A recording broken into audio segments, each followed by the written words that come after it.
Basically, I will discuss about the pattern of cash flow. There are three types of cash flow. First is single cash flow. What do you mean by single cash flow? Like DPS. DPS? Single cash flow? No. Single cash flow, example of single cash flow.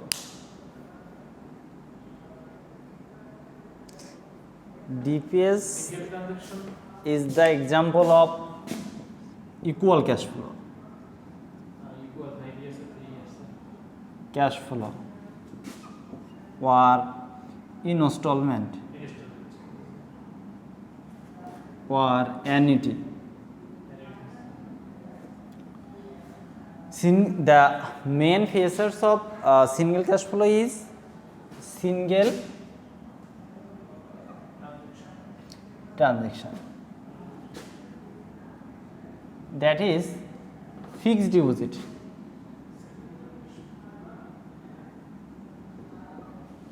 Payment of receive একবার হবে, payment of receive কয়বার হবে?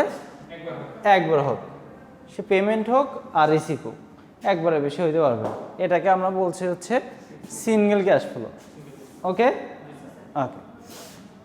Equal cash flow আর instalment অথবা annuity কোনটাকে বলছি আমরা? সেটা হচ্ছে যদি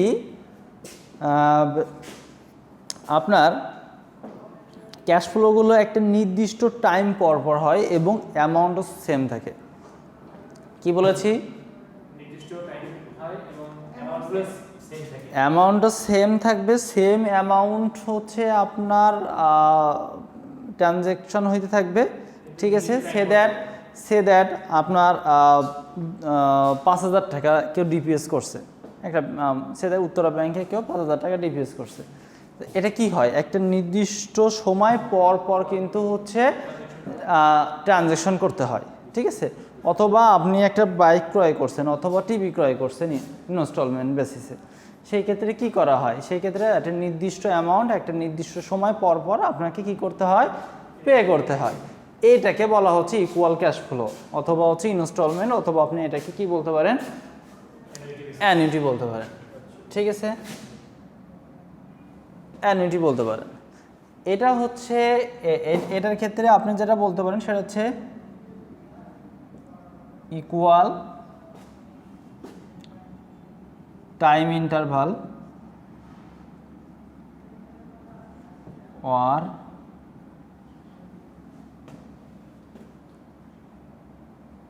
আরেকটা বৈশিষ্ট্য কি? ইকুয়াল অ্যামাউন্ট, সমান অ্যামাউন্ট ট্রানজ্যাকশন হবে, ঠিক আছে? একটা নির্দিষ্ট সময় পর পর যখন হচ্ছে সম পরিমাণ টাকা ট্রানজ্যাক্ট হয়, সেটা ইনফ্লো হতে পারে, আউটফ্লো হতে পারে, এমন কিছু হলে সেটাকে আমরা সাধারণত বলি হচ্ছে সিঙ্গেল ক্যাশ ফ্লো, না ইকুয়াল ক্যাশ ফ্লো। সেটাকে আমরা বলি হচ্ছে ইকুয়াল ক্যাশ ফ্লো।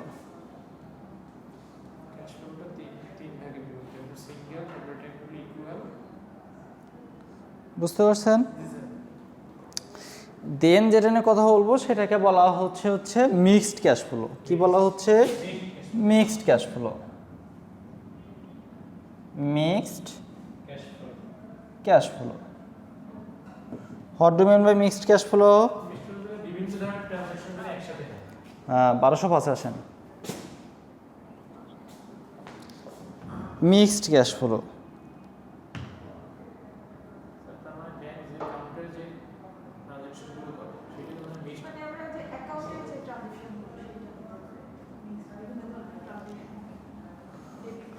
বেসিক্যালি এখানে যেটা হচ্ছে সেটা হচ্ছে কোনো টাইম মেনশন করা থাকবে না, ঠিক আছে? মানে টাইমটা সেভারেল টাইমে ট্রানজ্যাকশন হইতে পারে, যে মনে করেন যে এমন না যে একবারই ট্রানজ্যাকশন হবে, এমন কোনো লিমিট থাকবে না। আবার একাধিকবার হলেও সেটা যে আপনার নির্দিষ্ট টাইম পর পর হতে হবে এটা নট নেসেসারি, এবং অ্যামাউন্টটা যে সমান হতে হবে এটাও নট নেসেসারি, ঠিক আছে? বেসিক্যালি হচ্ছে আপনার এখানে যেটা বলা হচ্ছে সেটা হচ্ছে যে টাইমটা সেভারেল টাইমে ট্রানজ্যাকশন হবে এবং হচ্ছে অ্যামাউন্টটা হচ্ছে আপনার কি থাকবে, সেভারেল হবে, অর্থাৎ সেভারেল টাইম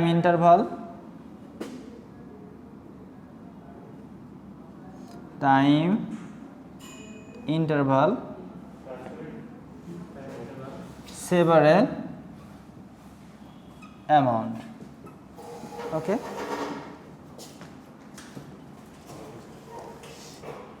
মিক্সড ক্যাশ ফ্লোর ক্ষেত্রে আমরা কি বলছি, এখানে হচ্ছে দুটো আপনার ফিচার্স, এটা সেভারেল টাইম ইন্টারভাল আর সেভারেল অ্যামাউন্ট। উদাহরণ হিসেবে আমরা এখানে বলতে পারি এটাকে কি বলেছিলাম, ফিক্সড ডিপোজিট, এটাকে কি বলেছি, ডিপিএস, ডিপোজিট পেনশন স্কিম, অথবা যে কোনো একটা ইনস্টলমেন্ট, যে কোনো কিছু যেটা আপনি ক্রয় করেছেন তার এগেনস্টে যখন আপনি টাকাটা কি করেন, টাকাটা হচ্ছে নির্দিষ্ট সময় পর পর নির্দিষ্ট হচ্ছে পরিমাণ টাকা হচ্ছে আপনি পে করেন বা রিসিভ করেন, এটাকে বলা হচ্ছে ইনস্টলমেন্ট, অ্যানুইটি আর হচ্ছে ইকুয়াল ক্যাশ ফ্লো বলা হচ্ছে। দেন বলা হচ্ছে mixed cash flow. Mixed cash ফ্লোটা হচ্ছে সেভারেল টাইম ইন্টারভাল, ঠিক আছে, আর several amount, several time interval আর হচ্ছে সেভারেল অ্যামাউন্ট। আচ্ছা ঠিক আছে, সেভারেল অ্যামাউন্ট যদি হয় এখানে বিষয়টা যেমন হচ্ছে সেভিং অ্যাকাউন্ট, সেভিংস অ্যাকাউন্ট আর কারেন্ট অ্যাকাউন্ট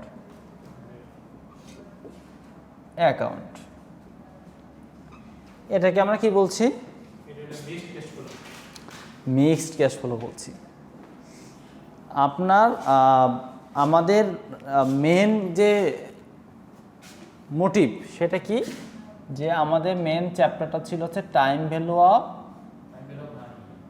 মানি, এটা হচ্ছে মেন চ্যাপ্টার ছিল। এইখানে মেন দুইটা বিষয় আমরা জেনারেট করেছিলাম, একটাকে বলেছিলাম হচ্ছে প্রেজেন্ট ভ্যালু, দেন হচ্ছে ফিউচার ভ্যালু। এই দুইটার আমার ভ্যালু বের করার হচ্ছে মেন টার্গেট, যে কীভাবে ভ্যালু বের করতে পারি আর কেন এই ভ্যালুটা বের করব, কারণ হচ্ছে বিভিন্ন ডিসিশন নেওয়ার ক্ষেত্রে, ঠিক আছে। আপনার কোথাও ইনভেস্ট করার ক্ষেত্রে আপনার কিছু বিষয় আপনার কনসিডার করতে হয়, কিছু ক্রাইটেরিয়া আপনাকে মেনটেন করতে হয়।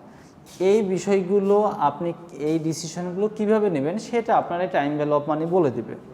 অর্থাৎ যদি আপনি টাইম ভ্যালু অফ মানির এই যে ফিউচার ভ্যালু বলেন, প্রেজেন্ট ভ্যালু বলেন, এর সাহায্যে আরও অনেক ধরনের অ্যানালাইসিস বলেন, এগুলো সম্পর্কে যদি অবগত থাকেন তাহলে আপনার ইনভেস্টমেন্ট করার ক্ষেত্রে অথবা ফাইন্যান্সিং ডিসিশন নেওয়ার ক্ষেত্রে খুব গুরুত্বপূর্ণ ভূমিকা রাখবে আর কি। হ্যাঁ, দ্যাটস হয় আমরা চেষ্টা করবো যে বিষয়গুলো কিভাবে হয়। তা ফার্স্ট আমাদের এখানে এই যে তিনটা ক্যাশ ফ্লোর প্যাটার্ন দিয়েছি, এই ক্যাশ ফ্লোর বাইরে কিন্তু প্রেজেন্ট ভ্যালু বা ফিউচার ভ্যালু ক্যালকুলেশন করা যায় না। এই ক্যাশ ফ্লোর আন্ডারেই বেসিক্যালি প্রেজেন্ট ভ্যালু এবং ফিউচার ভ্যালু হচ্ছে এক্স্যাক্টলি এই তিনটার উপর বেস করেই হচ্ছে বেসিক্যালি হচ্ছে present value and future value calculation করা হয়। ক্লিয়ার বিষয়টা? আচ্ছা, এখন বিষয় হচ্ছে যে প্রেজেন্ট ভ্যালুর এগেনস্ট আপনার সিঙ্গেল ক্যাশ ফ্লোর এগেনস্টে প্রেজেন্ট ভ্যালু একটা ফর্মুলা আছে, ফিউচার ভ্যালু একটা ফর্মুলা আছে। ইকুয়াল ক্যাশ ফ্লোর এগেনস্টে হচ্ছে প্রেজেন্ট ভ্যালু একটা ফর্মুলা আছে, ফিউচার ভ্যালু একটা ফর্মুলা আছে। তেমনইভাবে মিক্সড ক্যাশ ফ্লোর ক্ষেত্রে সেম। অর্থাৎ আমাদেরকে তাহলে কয়টা ফর্মুলা জেনারেট হবে? 6টা, 3 দুগুণে 6টা। কিন্তু অ্যাকচুয়ালি একটা বা দুইটা জানলে বাকিগুলো আপনি নিজের মতো করে বের করে নিতে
okay,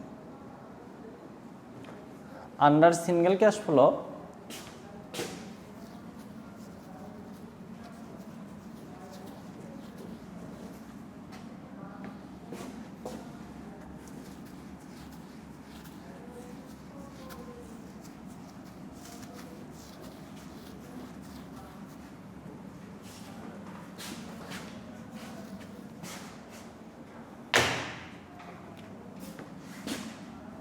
under single cash flow. Okay, single cash ফ্লোর ক্ষেত্রে আমরা কিভাবে প্রেজেন্ট ভ্যালু বের করতে পারি আর ফিউচার ভ্যালু বের করতে পারি? এফ বি ইকুয়াল টু আমরা লিখতে পারি PV plus 1 plus I power N. এটা আমাদের just nothing is just a formula, যেখানে পিভি ইকুয়াল টু আমরা বলতে পারি হচ্ছে present value, N equal to হচ্ছে নাম্বার অফ, হ্যাঁ, number of years, I equal two হচ্ছে ইন্টারেস্ট রেট, আর এটা তো আমরা জানি এফ বি ইকুয়াল টু হচ্ছে ফিউচার ভ্যালু, ফিউচার ভ্যালু। ঠিক আছে, সিঙ্গেল ক্যাশ ফ্লো আন্ডারে আমরা এই ফর্মুলার মাধ্যমে বেসিক্যালি হচ্ছে যখন কোনো প্রবলেম দেখবো তখন বুঝতে পারবো। আমরা কিছু প্রবলেম নিয়েও কথা বলবো এবং এই প্রবলেমটা কোথায় কোথায় অ্যাপ্লাই করা যাবে, কিভাবে করতে হবে এই বিষয়ে জানার চেষ্টা করব। ঠিক আছে, আপনি প্রজেক্ট এতে ইনভেস্ট করবেন না প্রজেক্ট বিতে করবেন, না আপনি মনে করেন যে এই পূর্বাঞ্চলে জমি কিনবেন নাকি উত্তরাতে জমি কিনবেন। ঠিক আছে, এই বিষয়ে আপনি ক্যালকুলেশন করে বুঝতে পারবেন যে আসলে কিভাবে আপনাকে অ্যাপ্রোচ করতে হবে। ঠিক আছে, অনেক বিষয় এখান থেকে কিন্তু আপনি ডিসিশন আসতে হবে। ঠিক আছে, ডিসিশন নিতে হেল্প করবে। দেন আরেকটা যে বিষয়টা আছে সেটাকে এখান থেকে আমরা বের করতে পারি, পিভি বের করতে পারি। পিভি ইকুয়াল টু এটাকে মানে ইকুয়েশন করলে এমন একটা রূপ হয়, জিনিস দুটা কিন্তু সেম, এটা এবং এটা কিন্তু সেম জিনিস, দুইটা জিনিস কিন্তু কাছাকাছি। ঠিক আছে, সব থেকে বিষয় যেটা হবে সেটা হচ্ছে যে এটা ক্যালকুলেশন করতে গেলে কিন্তু আপনার সায়েন্টিফিক ক্যালকুলেটর জরুরি। Without using scientific calculator you are totally unable to calculate this type of maths. Okay, obviously.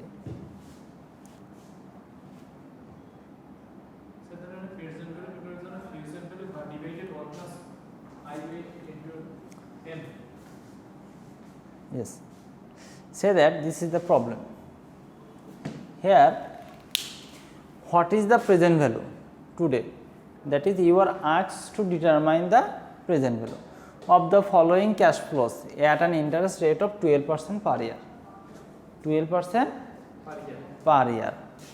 অর্থাৎ এইখানে যেটা বলা হচ্ছে সেটা হচ্ছে যে ফলোয়িং ক্যাশ ফ্লোর কথা বলা হচ্ছে এবং যার ইন্টারেস্ট রেট হচ্ছে 12%।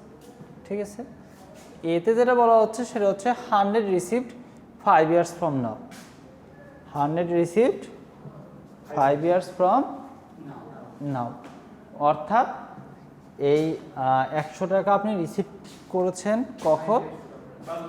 5 বছর পরে, অর্থাৎ 5 বছর পরে আপনি 100 টাকা রিসিভ করছেন। তাহলে আজকে আসলে আপনি মানে $100 রিসিভ করেছেন, হ্যাঁ, এটা এখানে এটা বোঝাচ্ছে। তাহলে আজকে আপনি কত টাকা ইনভেস্ট করেছিলেন?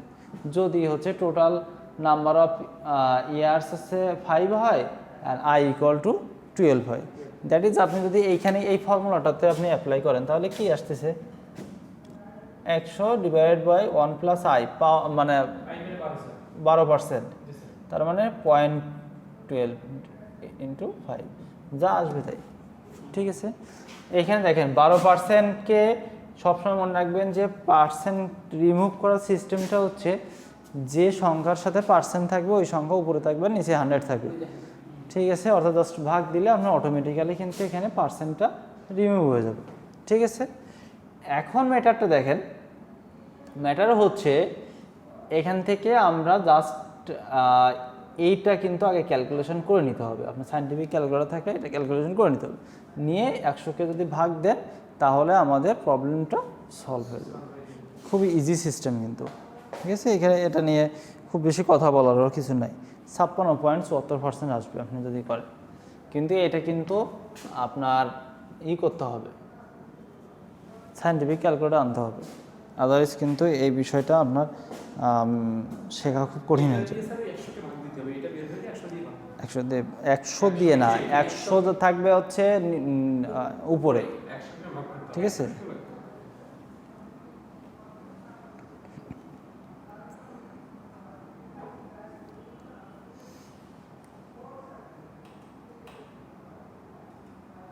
আচ্ছা, তো আমরা দেখেন এখানে একটা যেটা বলছে সেটা হচ্ছে what is the value of the following investment 5 years from now.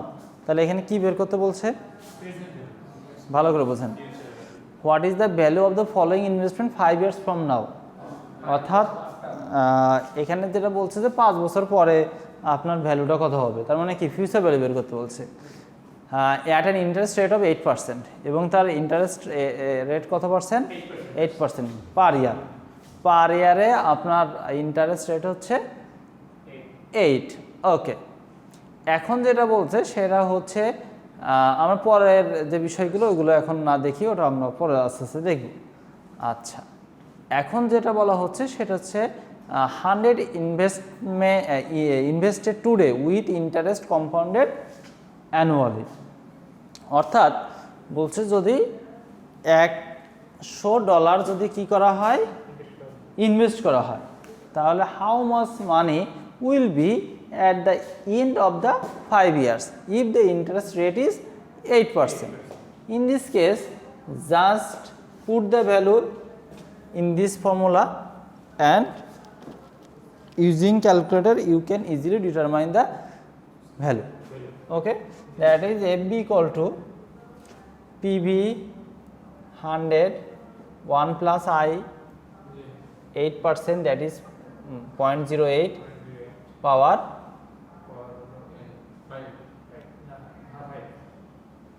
5. This is the future value. যে ক্যালকুলেশন করে যেটাই পাবেন এটা হচ্ছে ফিউচার ভ্যালু, ঠিক আছে। আমি বেসিক্যালি কিন্তু এগুলো এত বেশি করতে বলবো না, মানে জানতে হবে, দেন আমি একটা প্রবলেম দিব, যে প্রবলেমটা নিয়ে সিদ্ধান্ত নিতে হবে, তখন কিন্তু এগুলো জরুরি হবে, ঠিক আছে। হ্যাঁ, আর একটা বিষয় হচ্ছে যেমন আপনি কোনো একটা মনে করেন যে এই যেমন আমি কিছুদিন আগে ইসলামী ব্যাংকে একটা ডিপিএস করছি, ডিপিএস না এটা কি বলে, ফিক্সড ডিপোজিট করছি, ফিক্সড ডিপোজিট করছি। আচ্ছা হইল সে এফডিডিআর, যাই হোক এফডিআর যাই হোক। আচ্ছা আমি বলি যা নাম দেন অন্তত ফিক্সড ডিপোজিটটা তো সবাই বোঝেন, এটা বলি। আপনারা এক এক জায়গায় এক নাম বলেন, ইসলামী ব্যাংকে একরকম বলে, কনভেনশনাল ব্যাংকে একরকম বলে, একটা বইতে এমন বলে, বিষয়টা আছে সেটা না, বিষয়টা হচ্ছে ওটা ফিক্সড ডিপোজিট। আচ্ছা ঠিক আছে, ফিক্সড ডিপোজিটটা করেছি 3 মাসের। কয় মাসের? 3 মাসের। তার মানে হচ্ছে আমি ইসলামী ব্যাংকের উদাহরণ দিলে এটা ভালো করে বুঝবেন না, যেহেতু আমি কনভেনশনাল নিয়ে পড়াচ্ছি, আমি কনভেনশনাল নিয়েই বলি। সে দ্যাট আমি একটা ডিপিএস এই ফিক্সড ডিপোজিট করেছি উত্তরা ব্যাংকে। উত্তরা ব্যাংক আমাকে বলছে যে আপনাকে হচ্ছে 8% পার মান্থ দেওয়া হবে, 8% পার ইয়ার দেওয়া হবে, বাট 2% পার কোয়ার্টার দেওয়া হবে। পার কোয়ার্টার মিনস 3 মাস পর পর, 3 মাস পর পর। তার মানে কি হচ্ছে এখানে বিষয়টা, তাহলে 3 মাস পর পর যদি হয় তাহলে বছরে কতবার হচ্ছে? 4 বার পাচ্ছি না। এই ক্ষেত্রে সিস্টেমটা হচ্ছে আপনার এটাকে বলা হয় এই যে কম্পাউন্ডেড বলা হয়, ঠিক আছে। ইন্টারেস্টটা কম্পাউন্ডেড হয় হচ্ছে যদি অ্যানুয়ালি হয় তাহলে অ্যানুয়ালি, যদি হচ্ছে পার মান্থ হয় তাহলে পার মান্থ, অথবা সেমি অ্যানুয়ালি, অথবা হচ্ছে পার ডে হইতে পারে, পার উইক হইতে পারে, বিভিন্ন হইতে পারে, কিন্তু বেসিক্যালি 3 ধরনের হয়। এটা হচ্ছে অ্যানুয়ালি হয়, এটা সেমি অ্যানুয়ালি হয়, আরেকটা হচ্ছে 3 না 4 ধরনের হয়। আরেকটা হচ্ছে সেমি অ্যানুয়ালি, আর একটা হচ্ছে মান্থলি, কোয়ার্টারলি। এই বিষয়গুলো। এই ক্ষেত্রে মানগুলো কেমন হয় সেটা একটু বোঝানোর চেষ্টা করি। সেটা হচ্ছে যখন কোনো বিষয়টা এমন হবে কোয়ার্টারলি হবে, যখন কোয়ার্টারলি হবে মানে কোয়ার্টারলির ক্ষেত্রে ভ্যালু অফ এম, এম বলতে আমি কিন্তু একটা জাস্ট একটা সিম্বল, নাথিং এলস। এমটা কি? একটা সিম্বল যেটার মাধ্যমে আমরা বলবো যে এম এর কাজ কি। শুধু ধরে নেন যে কোয়ার্টারলি হলে এম এর মান হয় হচ্ছে কত? 4। এম এর মান কত হয়? 4। যদি সেমি অ্যানুয়ালি হয়, সেমি অ্যানুয়ালি হয়, এম এর মান কত? 2। যতবার ঘটবে সেটা বলতে হবে, যতবার ঘটবে। কোয়ার্টারলির ক্ষেত্রে ঘটছে কতবার? 4 বার। সেমি অ্যানুয়ালের ক্ষেত্রে কতবার ঘটে? 2 বার। তাহলে মান্থলির ক্ষেত্রে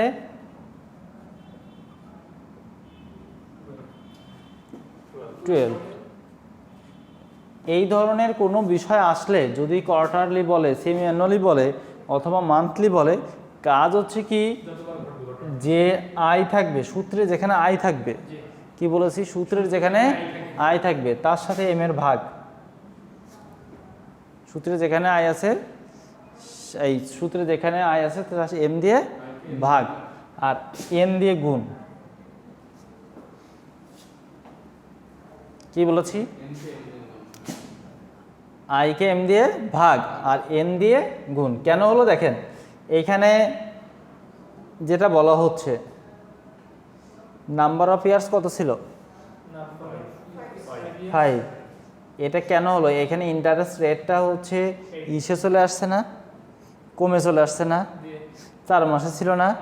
তাহলে আপনি যদি এটাকে না বাড়াই দেন তাহলে এর সাথে অ্যাডজাস্ট হবে না। তো দ্যাটস হয় মনে রাখবেন, এক কথা সহজ ভাষায় আয়ের সাথে হচ্ছে কি হয়? আয়ের সাথে এম ভাগ করতে হয় আর এন এর সাথে হচ্ছে গুণ করতে হয়। ক্লিয়ার বিষয়টা? আচ্ছা ঠিক আছে। সেটা যদি ক্লিয়ার হয় তাহলে আমাদের এই প্রবলেমটা কিভাবে সলভ করতে পারি? এই প্রবলেমটা কিভাবে সলভ করতে পারি? এইটাকে কি করব? কত দিয়ে ভাগ দেব? এম। এম কত? ওইখানে কোয়ার্টারলি বলছে না, তাহলে 4 গুণ 4। শেষ, অঙ্ক শেষ। এখানে কিন্তু এটাই দেখেন যে 2%ই হবে। যদি ভাগ করি তাহলে 2%। এখানে আবার এরা একটু উল্লেখ করে দিচ্ছে, অনেক সময় উল্লেখ করে দেয় না। এখানে বলছে 2% পার কোয়ার্টার। আমরা যখন ভাগ করতেছি অটো আমাদের 2% হচ্ছে। 4 দিয়ে যদি 8 ভাগ দিই কত হয়? 2। এখানে বলছে 2/3% পার মান্থ। তার মানে কি করছে? এই 8কে 12 দিয়ে ভাগ দিছে। 4 তাহলে হচ্ছে 2 3 2/3%। এই দেখেন 2/3%। এখানে কিন্তু 2/3% এর কথা বলা হয়েছে। আপনি প্রবলেমগুলো যদি এভাবে সলভ করেন অটোমেটিক্যালি সলভ হয়ে যাবে। এটা হচ্ছে বেসিক্যালি হচ্ছে সিঙ্গেল ক্যাশ ফ্লো বিষয়। হ্যাঁ, আমি খুব বেশি ডিপে যাব না, কারণ এখানে এত ডিপে যাওয়ার কিছু নাই। ঠিক আছে, আমি সিম্পলি আপনি সিঙ্গেল ক্যাশ ফ্লোটা দেখিয়েছি। এরপরে আমরা চেষ্টা করবো হচ্ছে ইকুয়াল ক্যাশ ফ্লোর বিষয়টা দেখার। এর একটু গুরুত্বপূর্ণ। ঠিক আছে, যেমন হচ্ছে ডিপিএস এর ক্ষেত্রে যে বিষয়টা হয়, মানে বলা না যে ইন্টারেস্টের উপরে ইন্টারেস্ট, এটা ক্যালকুলেশন করতে হবে আর কি। ঠিক আছে, এবং প্রিন্সিপাল অ্যামাউন্ট প্লাস হচ্ছে ইন্টারেস্ট অ্যামাউন্ট দুইটার উপরে একবারে কাটতে হবে। এখন বেসিক্যালি হচ্ছে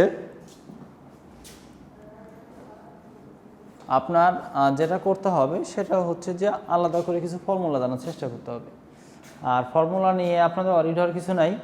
আমি চেষ্টা করব হচ্ছে কোশ্চেনের একটা জায়গা হচ্ছে ফর্মুলাগুলো মেনশন করে দেওয়া। ঠিক আছে, কারণ ফর্মুলা নিয়ে কনসার্ন হওয়ার কিছু নাই। কেন ফর্মুলা নিয়ে কনসার্ন হওয়ার কিছু নাই? কারণ হচ্ছে বেসিক্যালি শিখতে হবে decision making, how to take proper decision regarding investment or in financing. যে কোনো সিচুয়েশনে আপনার ডিসিশনটা হচ্ছে কিন্তু মেন। আপনি ক্যালকুলেশন শিখলে 2 দিন পরে যাবেন ভুলে, দরকার হবে না।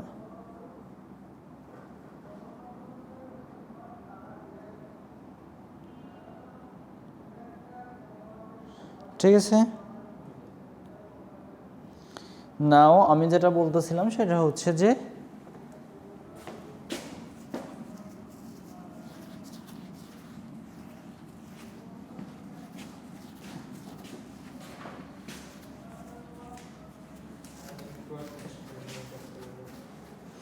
এটা খুব জরুরি।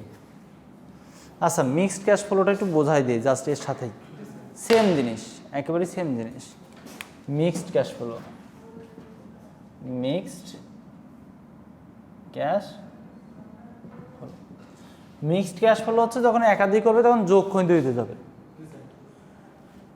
ঠিক আছে। সে দেখ আপনি যে কোনো একটা ভ্যালু বের করতেছেন, যে কোনো একটা ভ্যালু বের করতেছেন, সে দ্যাট পিভি বের করতেছেন, তাহলে কি এফ ভি 1 প্লাস আই পাওয়ার 1, তাহলে ফার্স্ট এফ ভি, ফার্স্ট বছরের এফ ভি, আর এখানেও কিন্তু বছরও হবে যখন এফ বি 2, এটা ক্যাশ ফ্লো দেওয়া উচিত, এফ বি না দিয়ে কী দেবেন, সিএফ 1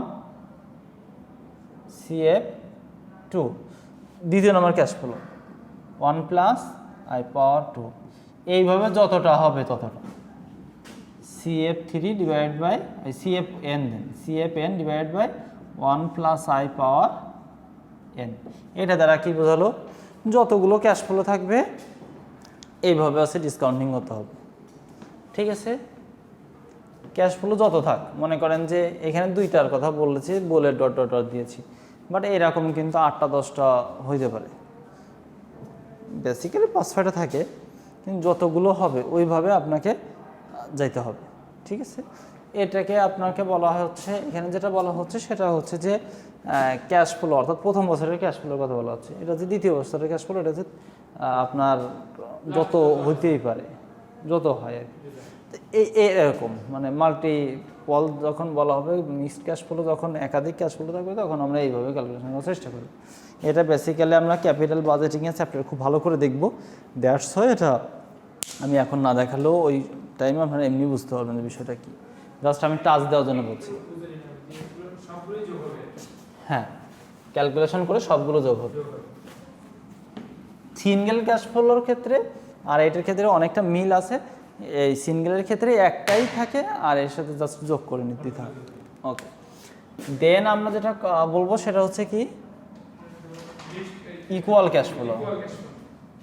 ইকুয়াল ক্যাশ ফ্লো ফর্মুলাগুলো একটু মনে হবে, যেমন আছে present value, future value of annuity, future value of annuity, এটা হচ্ছে annuity into 1 plus I power n minus 1 divide by i, এটা হচ্ছে অ্যানুইটির ফর্মুলা, ঠিক আছে। এটা দেখতে একটু অন্যরকম মনে হলেও সমস্যা নেই। আর পিভি এর যখন বলবো তখনও সেম জিনিস, 1 minus 1 plus I power minus N divide by I, কাছাকাছি ফর্মুলা দুটো, একটু দেখেন সামান্য একটু ডিস্টেন্স আছে, ওগুলো আপনারা দেখে নিন। হ্যাঁ জি, আই ইন্টারেস্টেড, এটা বলতে যেটা বোঝাচ্ছে, এই এ দ্বারা কি বোঝাচ্ছে বলেন তো, এই এ দ্বারা কি বোঝাচ্ছে,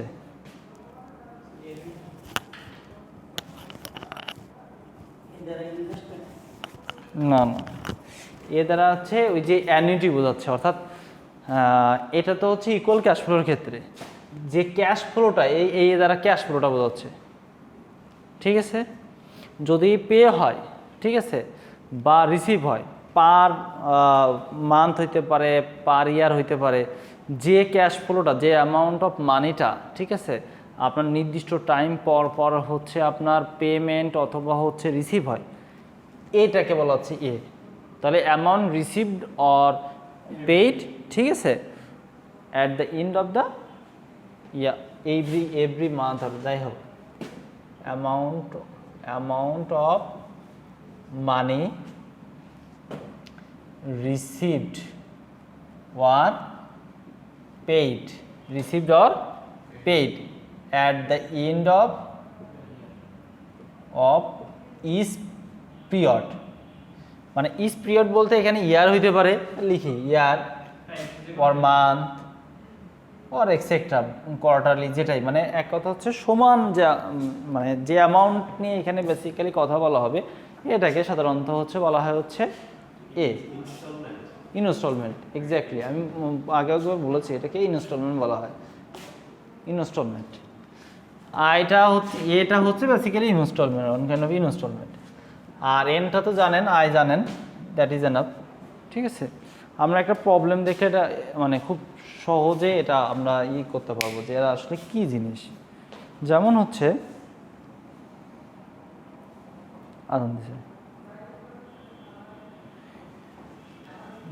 এখানে বলছে যে find out the future value. কি বের করতে বলছে? ফিউচার ভ্যালু বের করতে বলছে।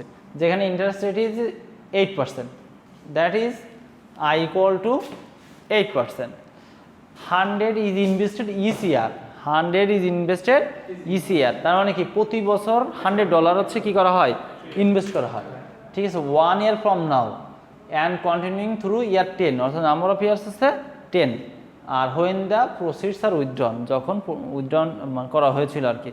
তার মানে কি বলা হচ্ছে যে 10 বছর পরে এইভাবে যে টাকা রাখা হয়েছে এই টাকার পরিমাণটা কত হবে।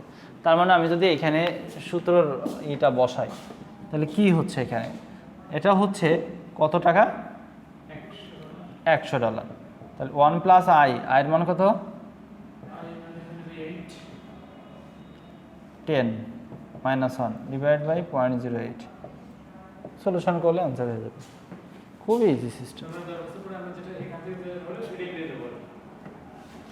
ঠিক আছে, বেসিক্যালি হচ্ছে এই জিনিসগুলো দেখাচ্ছে, আপনারা একটু বাসায় যে শীটটাও দেখেন, খুবই ইজি লাগবে। দেন আমি কিছু হচ্ছে অ্যাপ্লিকেশান রিলেটেড ম্যাথ দিব, যেখান থেকে ডিসিশন নিতে হয়। ঠিক আছে, দেখা গেল আমি দুইটা আপনাদের ক্রাইটেরিয়া মানে সিনারিও দিব। ঠিক আছে, মনে করেন প্রজেক্ট এ, প্রজেক্ট বি। এখান থেকে আপনার ডিসিশন নিতে হবে যে কোনটা আপনি নেবেন, এ প্রজেক্ট নেবেন না বি প্রজেক্ট নেবেন। বেসিক্যালি ডিসিশনটা আপনার ক্যাপিটাল বাজেটিংয়ের বিভিন্ন টেকনিক্সের উপর ডিপেন্ড করে, যেটাই এই টাইম ভ্যালু অফ মানির হেল্প নিয়েই আপনাকে ক্যালকুলেশন করতে হবে। বেসিক্যালি যে কোনো প্রজেক্ট ইভ্যালুয়েশনের করার ক্ষেত্রে ক্যাপিটাল বাজেটিংয়ের গুরুত্ব কিন্তু অপরিসীম। বেসিক্যালি ক্যাপিটাল বাজেটিংয়ের মাধ্যমে লং টার্ম যে ইনভেস্টমেন্টগুলো, ওই ইনভেস্টমেন্টগুলোর ডিসিশন আমরা নিয়ে থাকি। বিষয়টা বুঝতে পারছেন? ঠিক আছে, তাহলে এগুলো দেখেন, আমরা নামাজ পড়ে নিই। অফ করে দেন এটা।